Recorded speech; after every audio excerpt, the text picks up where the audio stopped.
আমন্ত্রণ সবাইকে কেমন বাংলাদেশ অনুষ্ঠানের সঙ্গে আছে আমি সৈয়দ আশিক রহমান। অনুষ্ঠানটি সরাসরি সম্প্রচার হচ্ছে বেঙ্গল সিমেন্টের সৌজন্যে। দর্শক, বিশ্বের বসবাস অযোগ্য নগরীর শীর্ষ তালিকায় রাজধানী ঢাকার নাম বারবার উঠে আসার পেছনে সবচেয়ে বড় কারণ বিশৃঙ্খল গণপরিবহন ব্যবস্থা। বিশেষজ্ঞদের কেউ কেউ আরও এক ধাপ এগিয়ে বলছেন, বাংলাদেশের কোনো শহরেই সত্যিকারের গণপরিবহন ব্যবস্থা গড়েই ওঠেনি। অর্থনৈতিক ও সামাজিক সূচকে বাংলাদেশ দ্রুত এগিয়ে যাচ্ছে, মাথাপিছু আয়ও বাড়ছে লাফিয়ে লাফিয়ে। সড়ক যোগাযোগ ব্যবস্থার উন্নয়নে ফ্লাইওভার সহ বহু অবকাঠামো নির্মাণ করা হয়েছে, কিন্তু গণপরিবহন ব্যবস্থা হাঁটছে ঠিক তার উল্টো পথে। ভাঙাচোরা আর লক্কর ঝক্কর বাসের চেহারা দেখে বোঝার উপায় নেই ঢাকা একটি মধ্য আয়ের দেশের রাজধানী। নির্ভরযোগ্য গণপরিবহন ব্যবস্থা গড়ে না ওঠায় মোটামুটি সামর্থ্য আছে এমন মধ্যবিত্তরা বাধ্য হয়ে কিনছেন ব্যক্তিগত গাড়ি। ফলে রাস্তার চাপ বাড়ছে। বিভিন্ন গবেষণার তথ্য বলছে, ঢাকার সড়কে গতি কমে ঠেকেছে ঘন্টায় 5 কিলোমিটারেরও নিচে। এক যুগ আগেও যা ছিল 21 কিলোমিটার।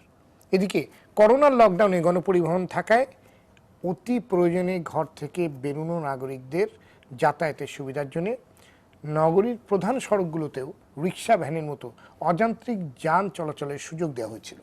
কিন্তু 11 আগস্ট থেকে গণপরিবহন চালু হলেও এখনও অবাধে নগরীর প্রধান সড়কে চলছে রিক্সা ভ্যান। পর্যাপ্ত গণপরিবহনের অভাবে নগরে বেড়েছে মোটরসাইকেলের উৎপাত, ঘটছে দুর্ঘটনা। রাজধানী গণপরিবহন ব্যবস্থার আধুনিকায়নে প্রয়াত মেয়র আনিসুল হক বাস রুট ফ্র্যাঞ্চাইজিংয়ের উদ্যোগ নিয়েছিলেন। তার মৃত্যুতে এই উদ্যোগ দীর্ঘদিন বন্ধ থাকার পর আবারও তা বাস্তবায়নের উদ্যোগ নেওয়া হয়। চলতি বছরের এপ্রিল থেকে ঘাটারচর কাঁচপুর রুটে পরীক্ষামূলক বাস রুট ফ্র্যাঞ্চাইজিং চালুর কথা থাকলেও তা শুরু হয়নি। আগামী 7 সেপ্টেম্বর নতুন তারিখ ঘোষণা করা হয়েছে, কিন্তু প্রস্তুতি কতটুকু নেওয়া হয়েছে, কী ধরনের চ্যালেঞ্জ রয়ে গেছে, সুফল পেতে করণীয় কি, অযান্ত্রিক যানবাহন সড়ক থেকে সরবে কবে, গণপরিবহনের শৃঙ্খলা ফেরাবে কে, সমন্বিত পরিবহন ব্যবস্থার কথা বলছেন বিশেষজ্ঞরা, কী ব্যবস্থা কিংবা পরিকল্পনা নিয়েছে কর্তৃপক্ষ, এসব প্রশ্নকে সামনে রেখে দর্শক আজ আমাদের আলোচনার বিষয় আধুনিক গণপরিবহন ব্যবস্থার বাংলাদেশ চাই। আর এই বিষয়ে আলোচনার জন্য আজ আমাদের সঙ্গে স্টুডিওতে আছেন বাংলাদেশ সড়ক পরিবহন মালিক সমিতির সভাপতি মোহাম্মদ মশিউর রহমান রাঙ্গা এমপি, নগরবিদ স্থপতি ইকবাল হাবিব, অনলাইনে যুক্ত আছেন ঢাকা উত্তর সিটি কর্পোরেশনের প্রধান নির্বাহী কর্মকর্তা মোহাম্মদ সেলিম রেজা, সরকার কর্তৃক গঠিত বাস রুট রেশনালাইজেশন কমিটির বিশেষজ্ঞ গণপরিবহন বিশেষজ্ঞ ডক্টর এস.এম. সালেউদ্দিন, সিনিয়র সাংবাদিক প্রণব সাহা এবং বাংলাদেশ যাত্রী কল্যাণ সমিতির মহাসচিব মোজাম্মেল হক। দর্শক, অনুষ্ঠানের মতামত জানাতে অথবা প্রশ্ন করতে ফোন করুন স্ক্রলে দেখানো নম্বরে। যাচ্ছে মূল আলোচনায়। জনাব প্রণব সাহা, আপনাকে দিয়ে আমাদের আজকে আলোচনা শুরু করছি। রাজধানী গণপরিবহন ব্যবস্থা সত্যিকার অর্থে কতটুকু গণবান্ধব বলে আপনি মনে করেন? কি অবস্থা দেখছেন করোনা শুরু হওয়ার পর থেকে আজকে পর্যন্ত? প্রথমত আপনাকে ধন্যবাদ এই জন্য যে আপনি আমরা ঠিক ভুলে গিয়েছিলাম এবং বাস ফ্র্যাঞ্চাইজি হবে, বিভিন্ন রং থাকবে, এবং আপনি নিজেই বললেন যে 7 সেপ্টেম্বর থেকে এটাই চালু হওয়ার কথা ছিল। এই যে আপনি শুরু করলেন আজকে আলোচনাটা বললেন, এই জন্য আপনাকে ধন্যবাদ। আর আপনি সমালোচনা করতে চাই, আপনি অনেকগুলো নেতিবাচক কথা বললেন, অনেকগুলো প্রশ্ন তুললেন। আমরা এই প্রশ্নগুলো সরিয়ে রেখে আপনার কাছে অনুরোধ করবো, আজ থেকে আসুন আমরা একটা কাউন্টডাউন শুরু করি। আজকে 23 আগস্ট শেষ হচ্ছে, 24 আগস্ট কাল থেকে আপনি কাউন্টডাউন শুরু করবেন RTVতে, যে কবে 7 সেপ্টেম্বর আসবে, সেদিন আমাদের বাসের ফ্র্যাঞ্চাইজি চালু হবে এবং ঘাটারচর থেকে মতিঝিল হয়ে ইয়া পর্যন্ত একটি নতুন বাস রুটের নতুন বাস, রঙিন বাস, একটি রঙের বাস, যেটার বাসের ভাড়াও ঠিক হয়েছে, সেটি চালু হয়ে যাবে। আসেন না একটা এরকম একটি কাউন্টডাউন। গত এপ্রিলে কিন্তু চালু হওয়ার কথা ছিল। আমি নেতিবাচক কথা বলবো না জনাব আশিকুর রহমান, আমি ইতিবাচক থাকতে চাই। আসলে আমরা কাউন্টডাউন শুরু করি। তারপরে আমরা জানতে চাই যে ওখানে একটি ডিপো হওয়ার কথা ছিল ঘাটারচরে, 12 বিঘা জমি লাগবে, সেটি নেওয়া হলো কিনা। বাস মালিকদের সঙ্গে চুক্তি হওয়ার কথা ছিল, সেই চুক্তি 29 জুলাইয়ের মধ্যে হলো কিনা। 1 আগস্ট থেকে একটি অভিযান চালু হওয়ার কথা ছিল, রক্ত জগর পাচ্ছিল। এই প্রশ্নগুলো আমরা জানতে চাই যারা কর্তৃপক্ষের দায়িত্বে আছেন। এরকম একটু ইতিবাচক কাজ করতে চাই আমরা। খুবই তো সমালোচনা করি, আপনি সমালোচনা করে দিলাম আর কি এই সুযোগে, যে আপনি একটু বেশি নেতিবাচক। আমরা ইতিবাচক দেখি, এবং যারা কর্তৃপক্ষ ছিলেন, ওই কমিটিতে যারা ছিলেন, তারা বলুক এই জিনিস হয়েছে, আপনার নেতিবাচক কথা বলবেন না। আমরা 7 সেপ্টেম্বর চালু করে দিচ্ছি। আপনি যে প্রশ্নগুলো তুললেন সেগুলোর উত্তর বা কি আপনিই বলেন। আপনি সে প্রশ্নগুলো না, সে উত্তর দিবে তারা, কারণ আপনি কথাটি বললেন। দেখেন, তার আগে মারা গিয়েছিলেন আনিসুল হক, তার একটি উদ্ভাবনী ছিল। তার আগে 2004 সালে যখন এসটিপি হয়, নগর পরিবহন পরিকল্পনা হয়েছিল, সেখানে এই বাস ফ্র্যাঞ্চাইজির কথা বলা ছিল। সেটি আজকে আরো 17 বছর আগে। তারপরে আনিসুল হক মেয়র হয়েছেন, সেটি উদ্যোগ নেওয়ার চেষ্টা করেছিলেন, উনি মারা গিয়েছেন। 18 সালে দক্ষিণের মেয়র কমিটির প্রধান হয়েছিলেন জনাব সাইদ খোকন, উনি বিদায় নিয়েছেন। তারপরে নতুন মেয়র এসেছেন, উনিও বলেছেন এপ্রিলে হওয়ার কথা ছিল, এপ্রিলে হয় নাই, আগস্টে ঠিক হয়েছে, আগস্টে হবে কিনা জানতাম না, এখন 17 সেপ্টেম্বর। সেই জন্য আমরা 17 সেপ্টেম্বর মধ্যে আশাবাদী হতে চাই। আমরা মনে করিনি যে আমরা সাংবাদিকরা কোনো খোঁজ খবর করি নাই, আমরা কেউ জানি না, কিন্তু এই কাজগুলো সব হয়ে গিয়েছে।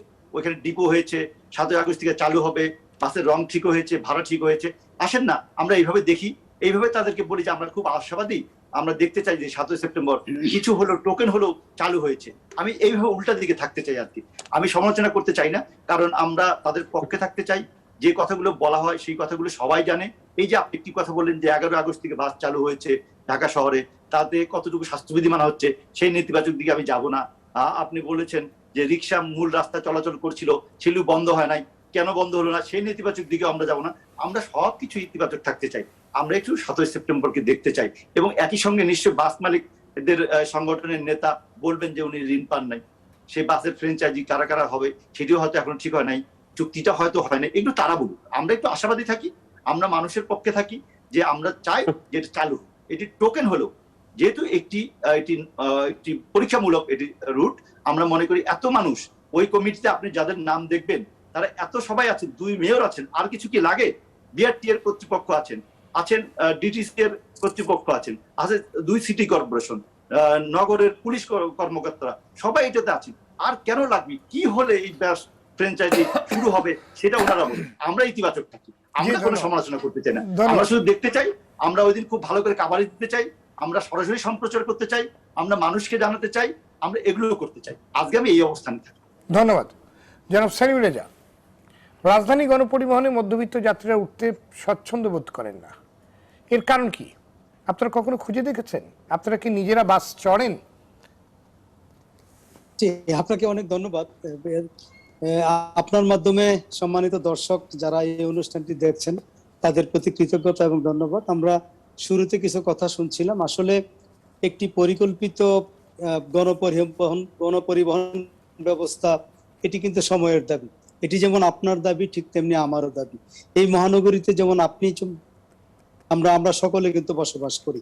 এখানে যদি বলি যে ইতিমধ্যে অনেকগুলো উদ্যোগ নেওয়া হয়েছে, তবে এই মাননীয় 2জন মেয়র দায়িত্ব নেওয়ার পর থেকে আপনারা দেখেছেন গণমাধ্যমে এসেছে, আমরা কিন্তু ঢাকা মহানগরী থেকে আমাদের বাস টার্মিনালগুলোকে সরিয়ে দেওয়ার জন্য এবং অনেকগুলো মিটিং কিন্তু আপনার এই যে বাস রেশনালাইজেশন যে কমিটি এবং এই যে ডিটিসি এর মাধ্যমে আমরা কিন্তু মাননীয় মেয়র মহোদয়রা অনেকগুলো মিটিং করেছেন এবং সরজমিনে আপনার জায়গাগুলো নির্ধারণ করার জন্য আমরা সেই হেমায়তপুরে, তারপরে কেরানীগঞ্জে, তারপরে বিভিন্ন জায়গায় যেখানে যেখানে বিরুলিয়া ব্রিজের পাশে এই যে মহাখালী, গাবতলী এবং আপনার সায়েদাবাদ এই বাস টার্মিনালগুলোকে, আন্তজেলা বাসগুলোকে সরিয়ে দেওয়ার জন্য আমরা জায়গা কিন্তু নির্ধারণ ইতিমধ্যে মাননীয় মেয়র মহোদয়গণ করেছেন এবং সুনির্দিষ্ট কিছু লক্ষ্য নিয়ে এই কাজগুলো আগানো হচ্ছে।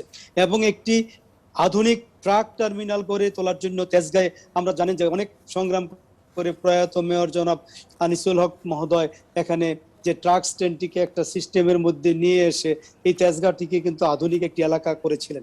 আমি যে ওটা কিন্তু আগের রূপে ফিরে এসেছে। প্রধান নির্বাহী কর্মকর্তা উত্তর সিটি কর্পোরেশন, যে আমরা কয়েক দফা ভিজিট করেছি, আমরা আধুনিক একটি ট্রাক, না উনি যে প্রাণান্তকর চেষ্টা করে যে ট্রাক স্ট্যান্ড উদ্ধার করেছিলেন, একটি ডিসিপ্লিনে নিয়ে এসেছিলেন। আমরা অবাক বিস্ময়ে তাকে দেখেছিলাম যে আসলে ইচ্ছা করলে কিংবা যদি আপনার কারো সেরকম ইচ্ছা থাকে সেটা করা সম্ভব, সেটা আন্তরিক যদি হয় সেটা করা সম্ভব। তার প্রমাণ কিন্তু উনি করেছেন, কিন্তু সেটা কিন্তু আবার অনেকের অনিচ্ছাতে সেটা কিন্তু আবার আগের রূপে ফিরে এসছে। আপনাকে আপনার মাধ্যমে আমি জানাতে চাই যে আমরা আসলে শ্রদ্ধার সাথে স্মরণ করছি সেই বিষয়টি। আমরা কয়েক দফা মাননীয় মেয়র মহোদয় ভিজিট করেছেন এবং আমরা রেলের জায়গার মধ্যে এখন ট্রাকগুলো আপনি দেখেন 6-7 হাজার ট্রাক যদি প্রতিদিন আসা যাওয়া করে, অল্প কিছু ট্রাক কিন্তু রাস্তার উপরে অনেক চাপাচাপির পরেও চলে আসে। এবং আমরা একটি আধুনিক ট্রাক স্ট্যান্ড গড়ে তোলার জন্য আমরা মাননীয় মেয়র মহোদয় ইতিমধ্যে আপনার রেলমন্ত্রী মহোদয়, স্বরাষ্ট্রমন্ত্রী মহোদয়কে সাথে নিয়ে সেখানে অন্যান্য আরো কয়েকজন মন্ত্রী মহোদয়ের সাথে মিটিং করেছেন। আমরা একটি জায়গা এখানে বের করার জন্য আপ্রাণ চেষ্টা করছি। এই জায়গাটি পাইলে আমরা একটি ট্রাক স্ট্যান্ড নির্মাণের লক্ষ্যে একেবারেই চূড়ান্ত পর্যায়ে আছি। আমরা প্রকল্প অলরেডি সাজিয়ে রেখেছি। এরকম বহু উদ্যোগ দেখেন, ফুটপাথ গুলোকে আমরা মুক্ত করেই ক্ষান্ত নেই। আমরা কিন্তু এই যে আমাদের যে বাস, যে সিটি কর্পোরেশনের জন্য সুনির্ধারিত যে বাস থামার যে জায়গাগুলো, যে এই বাস স্ট্যান্ড গুলো, স্টপেজ গুলো, আমরা কিন্তু সেখানে এগুলোকে দৃষ্টিনন্দন করে সাজানোর চেষ্টা করছি, যাতে সম্মানিত যাত্রীরা সেখানে বসতে পারেন। এখন বাস ফ্র্যাঞ্চাইজ করার ব্যাপারে ইতিমধ্যে কমিটির যে সিদ্ধান্ত, সেই সিদ্ধান্ত বাস্তবায়নের জন্য আমরা জানেন যে মাননীয় মেয়র, ঢাকা দক্ষিণ সিটি কর্পোরেশন এই কমিটির বাস রুট রেশনালাইজেশন কমিটির সভাপতি, এবং এখানে আমাদের সম্মানিত এবং মাননীয় সংসদ সদস্য মহোদয় এবং এখানে অনেক গুরুত্বপূর্ণ বিশেষজ্ঞগণ আছেন, ওনারাও এখানে কথা বলবেন। আমরা কিন্তু দুই সিটি কর্পোরেশনের মেয়র মহোদয়দের আন্তরিকতা দেখছি, এবং ওনারা কিন্তু এই কর্মকর্তাদেরকে নিয়ে এবং যারা যারা সংশ্লিষ্ট প্রত্যেককে নিয়ে টাইম ফিক্স করে এবং সুনির্দিষ্ট টার্গেট ফিক্স করে এগোনোর চেষ্টা করছেন। যে 7ই সেপ্টেম্বরের যে টার্গেট, একটু অপেক্ষা করুন, আমরা দেখি, আশা করি যে আমরা সবাই মিলে হয়তো বা টোকেন হিসেবেও, যেটি আমাদের সম্মানিত প্রণব সাহা মহোদয় প্রত্যাশা ব্যক্ত করেছে, যদি আমরা চালু করতে পারি তাহলে তো এটি আসলে ভালো দিক। তবে একটি আধুনিক গণপরিবহন ক্ষেত্রে বাস্তব ভিত্তিক কিছু বিষয়কে আমাদের কনসিডার হবে।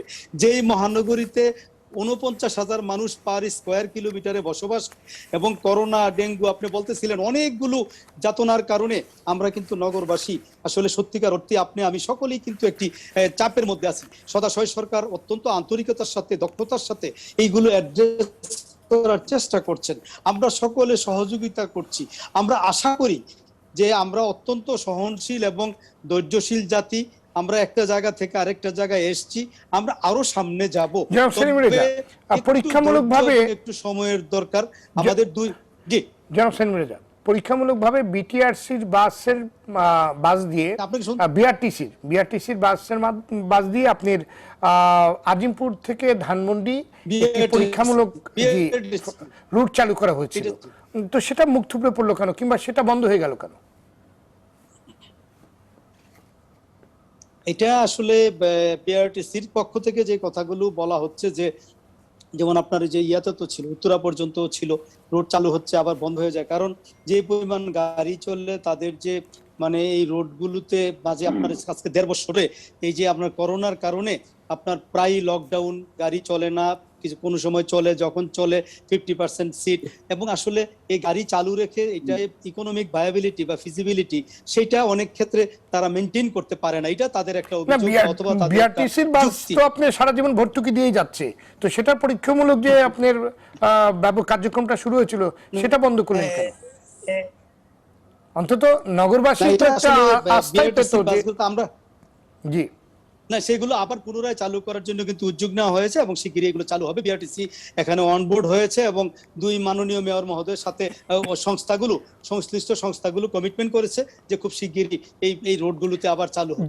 জি জনাব সেলিম রেজা, আমাদের প্রয়াত মেয়র আনিসুল হক যে আপনার উদ্যোগ নিয়েছিলেন, যে স্বপ্ন দেখেছিলেন কিংবা যে স্বপ্ন দেখিয়েছিলেন, যে আধুনিক গণপরিবহন ব্যবস্থার যে স্বপ্নটি ছিল, বাস রুট ফ্র্যাঞ্চাইজির উদ্যোগ উনি নিয়েছিলেন, গণপরিবহনের ভোগান্তি থেকে মুক্তির প্রতিশ্রুতি, যে প্রতিশ্রুতি নগরবাসীকে দিয়েছিলেন, সেই প্রতিশ্রুতি বাস্তবায়নে আপনারা কি উদ্যোগ নিয়েছেন?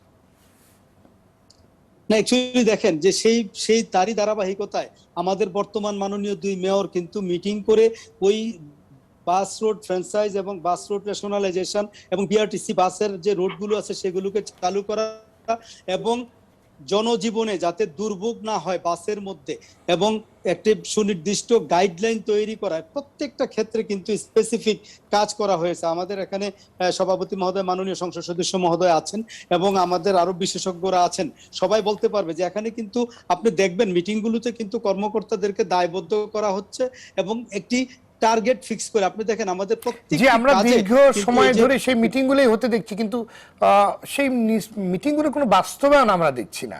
আর যেখানেই আর কি নগরবাসী খুব হতাশাগ্রস্ত এবং দৃশ্যমান কোনো উদ্যোগ কিন্তু আমরা দেখছি না, কোনো পরিবর্তন দেখছি না। আপনার মিটিং করে যাচ্ছে 1.5 বছর ধরে। জি না, মিটিং 1.5 বছর যাবত, কিন্তু আপনার দেখেন এই করোনার কারণে, না, করোনা তো এখন আপনার অনেক ক্ষেত্রেই করোনার কারণে তো সবকিছু বন্ধ হয়ে যায় নাই। এই করোনার পরেও কিন্তু আমরা চলছি, আমাদের অর্থনীতি চলছে, আমরা ঘুরে দাঁড়িয়েছি, কিন্তু আপনাদের বাস রুট ফ্র্যাঞ্চাইজিং এই সবকিছু আটকে যাচ্ছে না, আটকে যাচ্ছে না। কিন্তু আসলে এই যে একটা টার্গেট তো ঘোষণা করা আছে এবং এই লক্ষ্যে প্রস্তুতিও আছে। আমরা মানে প্লিজ না, একটা বিষয় শুধু আপনি আমাদেরকে আশ্বস্ত করেন, এই যে 7 তারিখে যে আপনার বাস রুট ফ্র্যাঞ্চাইজিং এর যে একটি উদ্যোগ শুরু হওয়ার কথা, সেটা হচ্ছে তো? সেটা কি হচ্ছে? আমরা এই মাননীয় সভাপতি, আমাদের যে মাননীয় দক্ষিণের মেয়র মহোদয় এবং আমাদের উত্তরের মেয়র মহোদয়, আমি 2 মাননীয় মেয়র মহোদয়ের সাথে আমরা যোগাযোগ করে এবং এই কমিটির মাধ্যমে আমি সকলের পক্ষে, হয়তো আমি একা বলতেই পারি যে আমরা ইনশাল্লাহ চেষ্টা করছি যাতে আমরা কাউন্টডাউন শুরু করে দিলাম। কিন্তু প্রণব শাহ যেমনটি বলছিলেন, আমরা কিন্তু কাউন্টডাউন শুরু করে দিলাম। আপনার মাননীয় 2 মেয়রকে আপনারা সেটা জানিয়ে দিন যে RTV কাউন্টডাউন শুরু করে দিল আজকে থেকে, যে 7 তারিখে আমরা দেখতে চাই ঘাটাচড়ে ডিপোটা হয়েছে কিনা। জি না, উনি তো বলছেন যে হ্যাঁ, উনি খুব আশাবাদী, উনি আলাপ করেছেন। তো আমরা আপনার প্রণব শাহ, আপনার কথা অনুযায়ী আমরা খুব পজিটিভই থাকি। আমরা 7 তারিখে দেখতে চাই যে শুরু হয়েছে। জি জি জি, ধন্যবাদ।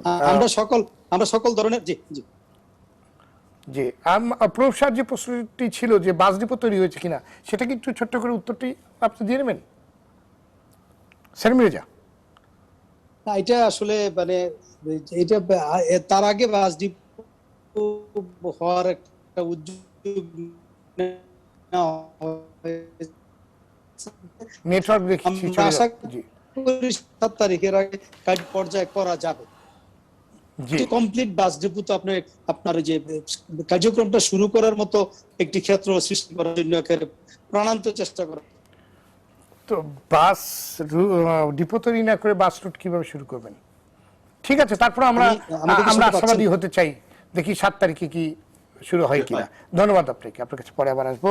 স্থপতি ইকবাল হাবিব, রাজধানী ঢাকা কিংবা দেশের কোনো শহরে কি আধুনিক এবং মানসম্পন্ন গণপরিবহন ব্যবস্থা কি আছে?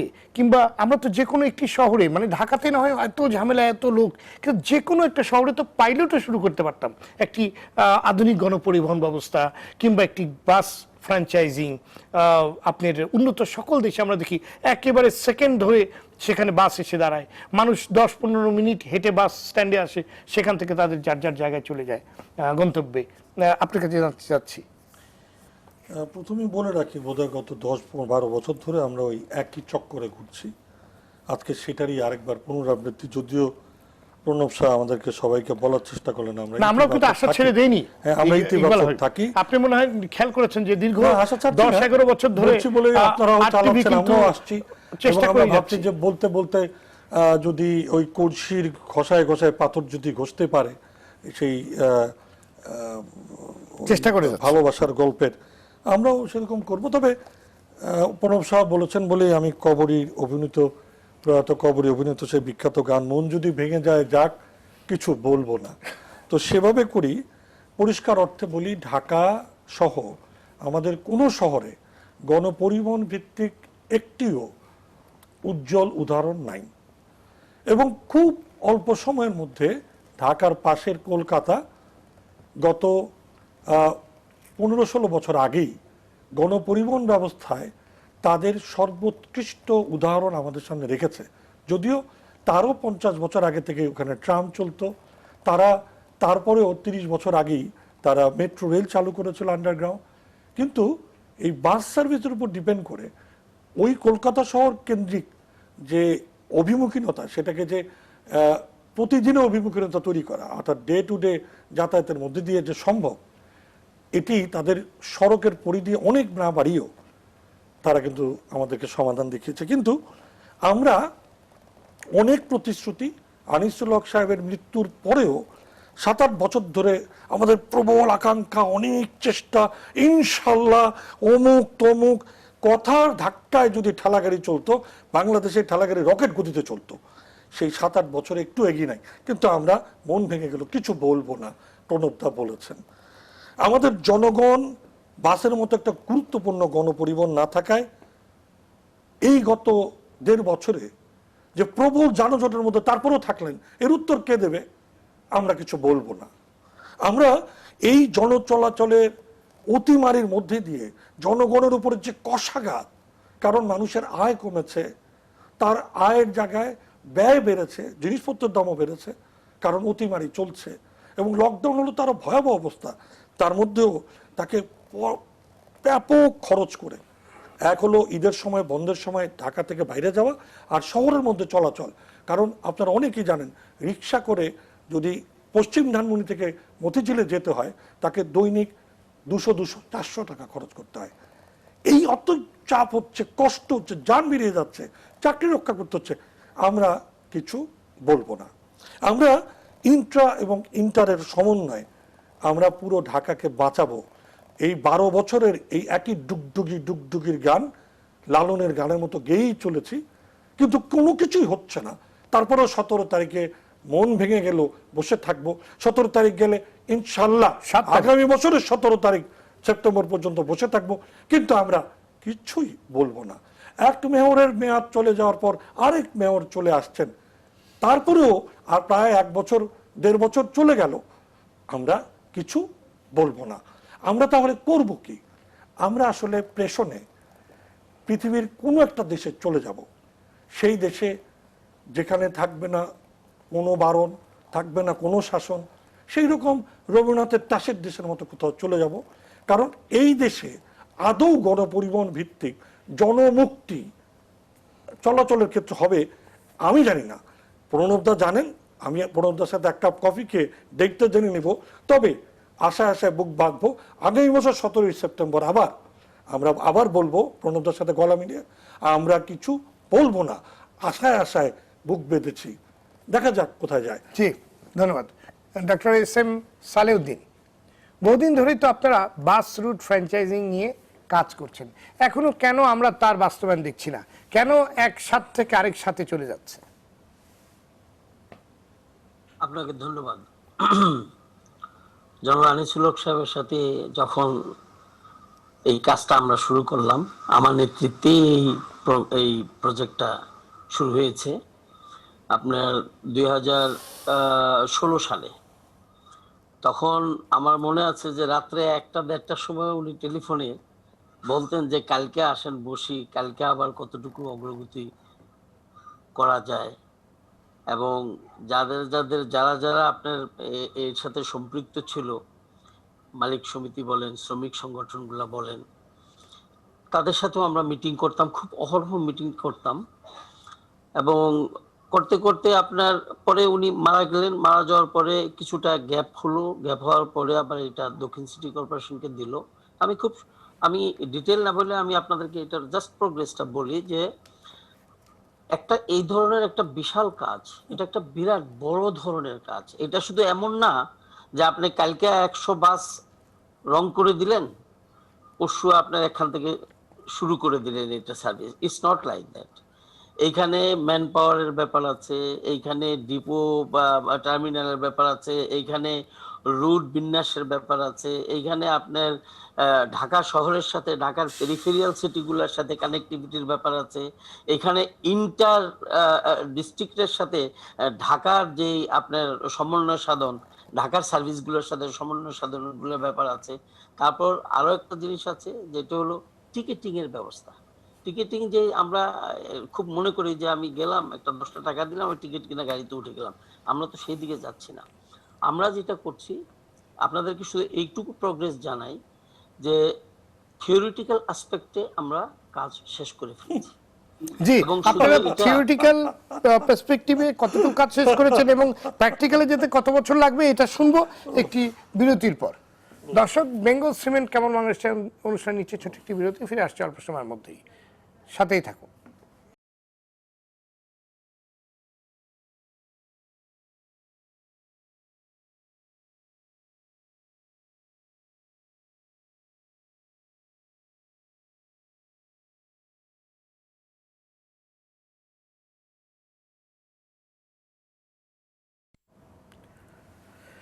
দর্শক বিরতি পর আবারও স্বাগত কেমন বাংলাদেশ অনুষ্ঠানে, সঙ্গে আছেন সৈয়দ আশিক রহমান। আলোচনা বিষয়ে আধুনিক গণপরিবহন ব্যবস্থার বাংলাদেশ চাই। অনুষ্ঠানটি সম্প্রচার হচ্ছে বেঙ্গল সিমেন্টের সৌজন্যে। আমরা ফিরছি আলোচনায়। ডক্টর এস এম সালিউদ্দিন, বিরতির পূর্বে যে আলোচনাটি আপনার সাথে হচ্ছিল, আপনাদের তাত্ত্বিক জায়গার প্রস্তুতি নেওয়া হয়েছে, মানে বাস্তবায়নের জায়গাটা আসলে কবে নাগাদ আমরা দেখতে পাবো? প্রশ্ন করেছেন, কারণ আমি ওই ইকবাল সাহেবের হাসি শুনে আমার কাছে মনে হলো উনি বোধহয় আমাকে ভুল বুঝেছেন। আপনার উইদাউট থিওরিটিক্যাল অ্যাসপেক্ট কোনো দিকে আপনি কিছুই করতে পারবেন না। থিওরি ফার্স্ট, তারপর শুরু হয় এটার বাস্তবতা। না, থিওরি করতে করতে তো আপনারা বহু বছর নিলেন। না না, শুনেন আমি বলি, আপনার থিওরিটা it's not that very easy. 2000-3000 পেজের মতো আপনার আমাদেরকে আপনার টাইপড পেজের মতো বই করতে হয়েছে। এটা ব্যাপারটা হলো এরকম যে এই জিনিসটা যখন আমরা শুরু করলাম তখন সবচেয়ে বড় চ্যালেঞ্জ হচ্ছিল আপনার এই বাস যারা চালায় তাদের থেকেই আমাদের এবং শ্রমিক সংগঠনগুলো এদেরকে এই লাইনে আনার জন্য যে আমরা কি চাচ্ছি এইটা বোঝানোর জন্য কিন্তু আমরা ইভেন এমনও সময় গেছে আমরা 3000 মালিকদের নিয়ে আপনার বাস মালিকদের নিয়ে আমরা কিন্তু মিটিংও করেছি এবং সেটা বেশ কয়েকবার হয়েছে। যাই হোক, আমি একটা কথা বলি যে আমরা কেউই বসে নাই। এই যে আপনারা 7 তারিখের কথা বলছেন, এইটার ডিসিশনটা যে গত মাসের আগের মাসে যখন হলো, তারপর থেকে আজকে ফার্স্ট আপনার সাথে এই ব্যাপারটা নিয়ে আলাপ করতে সুযোগ পাচ্ছি।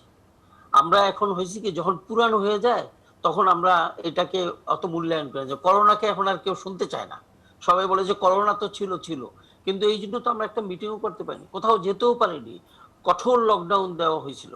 এবং যার জন্য আমাদের যে প্ল্যানগুলো ছিল এই প্ল্যানগুলো হলো ফিল্ডের প্ল্যান। যেমন আপনারা বলছেন যে ডিপো হলো না কেন, ডিপো করতে তো সেখানে আপনার জমি অধিগ্রহণের বিষয়টা আছে, এবং যেখানে সরকারি জমির ছাড়া বাহিরের লোকদের জমি হলো সবচেয়ে বেশি, প্রাইভেট জমি বেশি, তাদের থেকে জমি অধিগ্রহণ করা, সেগুলাকে ফিল আপ করা, তারপর সেইখানে আপনার কি বলে একে সোলিং করা, এরপর বিল্ডিং এর কথা না হয় বাদিয়ে দিলাম আপাতত স্টার্ট করার জন্য। It's a huge job. আমি একটা কথা বলি, 35-45 ইয়ার্স স্বাধীনতার পরও আমরা ট্রান্সপোর্ট সেক্টর নিয়ে কেউ কোনোদিন আলাপ করিনি। ট্রান্সপোর্ট সেক্টরকে আমরা মূল্যায়নই করিনি, আমরা চিন্তাই করিনি যে আমাদের এখানে একটা মাস ট্রানজিটের ব্যবস্থা আমাদেরকে করতে হবে। স্বাধীনতার পর থেকে 2003-4 সালে যে আমরা প্রথম শুরু করলাম স্ট্র্যাটেজিক ট্রান্সপোর্ট প্ল্যান, যেটা এই 17 বছর পার হয়ে গেল। এরপর আমি যখন ডিটিসিতে ছিলাম তখন আমি কিন্তু আপনার জাপানিজদের দিয়ে একটা করলাম, সমীক্ষা করালাম, আপনার স্প্যানিশদের দিয়ে একটা সমীক্ষা করালাম, ফ্রান্সদের দিয়ে একটা সমীক্ষা করালাম। এইরকম করে করে সমীক্ষা করে করে করে করে এনে তারপর শেষে আমাদেরকে ঢুকতে হয়েছে যে হোয়াট ইজ হ্যাপেনিং এই সেক্টরটাতে, কিভাবে বিদেশে বড় বড় দেশগুলো তাদের এই বাস সিস্টেমটাকে রেশনাল করেছে, সেগুলোকে আমাদেরকে প্রত্যেকটাকে আমাদের কিন্তু দেখতে হয়েছে এবং তাদের থেকে লেসন নিতে হয়েছে। এগুলা সব করে টরে যখন আনলাম তারপর শেষে আমরা শুরু করলাম এখন এটাকে প্র্যাকটিক্যালি নেওয়ার জন্য। যার জন্যই আমরা এই পাইলট রুটটার কথা আমরা ভাবছি যে ইমিডিয়েটলি একটা পাইলট রুট করে কি করা যায়। এই পাইলট রুটটা করতে হইলো আমাকে, যেই রুটটা পাইলট রুট করব, যেমন ঘাটারচর থেকে আপনার নারায়ণগঞ্জ পর্যন্ত, এই রুটটার জন্য কিন্তু আমার যেই দুই সাইডে যে আপনার করতে হবে, কি বলে এটাকে, আপনার বাস স্টপেজ করতে হবে, বাস বে করতে হবে। বাস স্টপেজ আমরা এরকম চাই না যেটা এখন আপনারা দেখছেন। That stoppage should have all the modern facilities. একজন প্যাসেঞ্জার যাতে বসে ওখানে সে বলতে পারে যে where he is, how, what bus he is waiting for, এবং সে বাসার থেকে বসেও বলতে পারবে তার স্টপেজে কখন তার বাসটা আসবে। এটা আমাদের কাছে খুব মনে হয় আহামরি একটা কিছু, কিন্তু এটা কিন্তু বিদেশে এখন এটা চলমান। এখন আমরা যদি সেগুলো না করি, শুধু বাস স্টপেজ গুলো তৈরি করে দিয়ে এই যে ছোট ছোট খোপার মতো করে 2 দিন পর পেপার বিক্রি করবে, আমরা তো এটা চাই না। আমরা ওই বাসটাও চাই না যেই বাসটা নাকি এখন বর্তমানে ওই রুটগুলোতে চলাচল করে। আমরা ওই বাসটা চাই যেই বাসটাতে আপনার প্যাসেঞ্জারদের অল ফ্যাসিলিটিস বিদ্যমান থাকবে। এই জিনিসগুলো আমি সংক্ষেপে আপনাদেরকে এইটুকু বলি যে আমরা কিন্তু সত্যিকার অর্থে 2 মেয়র, এখন যে আনিসুল হক সাহেব চলে যাওয়ার পরে যে 2 মেয়র আছেন, আতিক সাহেব এবং আমাদের দক্ষিণ সিটি কর্পোরেশনের আমাদের ব্যারিস্টার তাপস সাহেব, ওনারা কিন্তু আপনার মানে সাংঘাতিক ভাবে কোনো মিটিং দুইজনে বাদ দেয় না। ইভেন সিনিয়র কর্মকর্তা যারা আছে অন্যান্য প্রতিষ্ঠানের, তারাও কিন্তু কোনো মিটিং আমরা বাদ দিই না। আমরা মিটিং করছি, দুইটা কমিটি আছে, একটা সাব কমিটি কাজ করতেছে, এই সাব কমিটির পরামর্শ নিয়ে মেইন কমিটিতে যাচ্ছে, মেইন কমিটি প্রতিবারই জি, এই প্রক্রিয়াগুলো আমরা জানি। এবং আপনি যে যে বর্ণনা দিলেন যে আপনি গবেষণা এবং পরিকল্পনা এবং থিওরি করতে করতে যত বছর সময় নিয়েছেন, আমার তো মনে হয় এটা বাস্তবায়নে গিয়ে যে সময়টা নেবেন, সেই বাস্তবতায় তো দেখা যাবে তখন আর বাসের প্রয়োজন পড়বে না, হয়তো পৃথিবীতে অন্য কোনো যান চলাচল শুরু হবে, তখন আবার আপনার নতুন করে পরিকল্পনা শুরু করতে না, হবে। এটা ঠিক না, এটা ঠিক না। আমি আপনাকে বলে দিচ্ছি একেবারে কমপ্লিট চালু, কারণ আমি হইলো একজন কনসালটেন্ট। আমাকে এদিক ওদিক কথা বলে পলিটিক্যাল, তাহলে আপনি বলেন এই 7 তারিখে কি চালু হবে? আমি আপনাকে বলি আপনি স্পষ্ট করে যদি বলেন এই 7 তারিখে কি চালু হবে? এর আগেও কিন্তু আরেকটি ডেট ছিল। আপনি কঠোর লকডাউন ছিল, আমরা কোথায় যাব? 7 তারিখে কিভাবে চালু করব? তাহলে দিলেন কেন? গাড়িগুলো রিপেয়ার করব কোথায়? তাহলে লেটটা দিলেন কেন? 27 সেপ্টেম্বরের তারিখটা কি তাত্ত্বিক তারিখ ছিল না প্র্যাকটিক্যাল তারিখ ছিল? এই তারিখটা কোথেকে আসলো? এবং জুন মাসে যখন আপনারা সর্বশেষ বৈঠক করেছেন তখনও লকডাউন চলছিল। আমি দুঃখের সাথে বলতে চাই, ওই মিটিং এ যারা যারা উপস্থিত ছিল তার মধ্যে শুধু আপনাকে পেয়েছি, সেই জন্য হয়তো আপনার উপরে বেশি চাপ দিতে চাচ্ছে আশিকুর রহমান। আমি চাপ দিতে চাই না, কিন্তু আপনি বলেন যে তাহলে ওই তারিখটা বলা ঠিক হয় না ওই দিন? না না না, কিন্তু ওই তারিখ ছিল জুন মাসে, তখন ওই তারিখের পরেই কিন্তু কঠোর লকডাউন গুলো শুরু হয়েছে। তখন কি 2 মাসের মধ্যে তো সম্ভব ছিল না? জুলাই এবং আগস্ট মাস, আপনারা 22 বা 23 তারিখে জুন মাসের বৈঠকটা করেছেন সর্বশেষ, তারপরে জুলাই এবং আগস্ট মাসের মধ্যে এই কাজগুলো করা সম্ভব ছিল যে 7 তারিখে চালু হবে? এটা কোনো রিয়েলিস্টিক তারিখ ছিল না? এটা তারপরও আমরা ওই তারিখটা নাকি মহাদের রাজনৈতিক প্রতিশ্রুতি? না, আমরা চেষ্টা করেছিলাম যে 2 সিটি কর্পোরেশনের কিন্তু ওই যে আপনার ইগুলো স্টপেজ গুলো বেগুলো এর উপর কাজ করছে, এবং আমরা তাদের উপর ভীষণ প্রেসারও দেওয়া হয়েছে আপনার সিটি কর্পোরেশন থেকে, যে তোমরা এটা এমনভাবে শেষ করো যাতে করে আমরা অ্যাটলিস্ট একটা রুটে এই 7 তারিখে আমরা কিছু গাড়ি চালানোর ব্যবস্থা করতে পারি। কিন্তু আমি বলবো যে এটা বোধহয় ভীষণ টাফ হয়ে যাবে, এটা সম্ভব হবে বলে আমার মনে হয় না। তার কারণ হইল এই যে ঘটনাগুলো ঘটছে, এই ঘটনাগুলোর জন্য হয়তো এটা সম্ভব হবে না। তবে আপনার এই মানে শোনেন, পদ্মা সেতু দেওয়ার কথা ছিল তো 18-তে, মেট্রো দেওয়ার কথা ছিল 18-তে, এখন তো পদ্মা সেতু আল্লাহর রহমতে শেষ হয়ে গেছে, একটু অপেক্ষা করতে হবে। আমরা কাজ করে যাচ্ছি, কেউ বাসায় বসে নাই, এবং এইখানে সবাই বলে যে একটা প্রজেক্ট করতে গেলে এত হাজার কোটি টাকা খরচ হয়ে গেছে, আমরা একটা পয়সাও পাইনি আপনার নর্থ সিটি কর্পোরেশন থেকে কাজটা করতে। আমি consultant, there is no money, কোনো মানি আমাদেরকে দেওয়া হয়নি, কিন্তু আমরা কাজ করে গেছি। এখন মাত্র শুরু হয়েছে, ডিটিসি আমাদেরকে কিছু কিছু কিছু কিছু সামান্য আমাদের খরচের টাকা দিচ্ছে। আমি এই কথাটা কেন বললাম জাতির সামনে, যে এইখানে ওই কথাগুলোর জন্য আমরা কেউ বসে নাই, আমরা we are working day and night. এবং আমি বিশ্বাস করবেন যে আমার একটা সেকশনই হয়ে গেছে যেখানে আমার শুধু এই কাজগুলো নিয়ে আমাকে ব্যস্ত থাকতে হচ্ছে। জি, আমরা কাজ করছি, আপনাদের অপেক্ষা করতে হবে, মেহেরবানি করে অপেক্ষা করতে হবে। এবং আমি জানি যে আপনারা এই যে আজকে আপনাদের যে উৎকণ্ঠা, এই উৎকণ্ঠা কিন্তু আমার কাজে সাংঘাতিকভাবে মানে কি বলবো এটাকে সাহস যোগাচ্ছে। জি, ধন্যবাদ আপনার কাছে। পরবর্তী আমি আবার আসবো। জনাব মোজাম্মেল হক, যোগাযোগ ব্যবস্থার উন্নয়নে বড় বড় ফ্লাইওভার নির্মাণ সহ বহু উদ্যোগ নেওয়া হয়েছে, কিন্তু সত্যিকার অর্থে গণপরিবহন ব্যবস্থার কতটুকু উন্নতি হয়েছে? ধন্যবাদ আপনাকে। এই যে অতিমারের মধ্যেও গণপরিবহন ব্যবস্থা নিয়ে আপনি সবসময় আলোচনার অবতারণা করেন এবং এই বিষয়টাকে সামনে নিয়ে আসার চেষ্টা করেন, এবং জনদুর্ভোগ লাঘবের জন্য গণমানুষ, আমরা শুধু গণপরিবহন ব্যবস্থা নয়, আমরা জনবান্ধব সকল ব্যবস্থা নিয়ে সবসময় আলোচনা করি। বিষয়গুলোকে আপনি সামনে নিয়ে আসেন, সেই কারণে আপনাকে আবারও ধন্যবাদ। আমরা আসলে প্রণব সাহা যেভাবে বলছিল সেভাবে আসলে আশান্বিত হতে চাই। গণপরিবহনের সেক্টরে আসলে অবকাঠামো নির্মাণে যেভাবে বৈপ্লবিক পরিবর্তনে এসেছে, আমরা আশা করব এই যে রোড ফ্র্যাঞ্চাইজিং এর মাধ্যমে ঢাকা শহরের এই পরিবহন ব্যবস্থারও একদিন উন্নতি ঘটবে। তবে এটা আমরা সহসা হোক সেটাই প্রত্যাশা করি, কেননা ঢাকা শহরের এই যে গণপরিবহন ব্যবস্থা, এটা একটা নারকীয় অবস্থার মধ্য দিয়ে যাচ্ছে। এখানে কোনো যাত্রী আসলে জোর করে উঠানো ছাড়া আসলে এখানে উঠানো যায় না। যারা একান্তভাবে উঠেন, একেবারে কর্মজীবী, শ্রমজীবী, সাধারণ খেটে খাওয়া মানুষ, এবং যারা অনন্য উপায়, একেবারে উপায়হীন অবস্থায় উঠছে।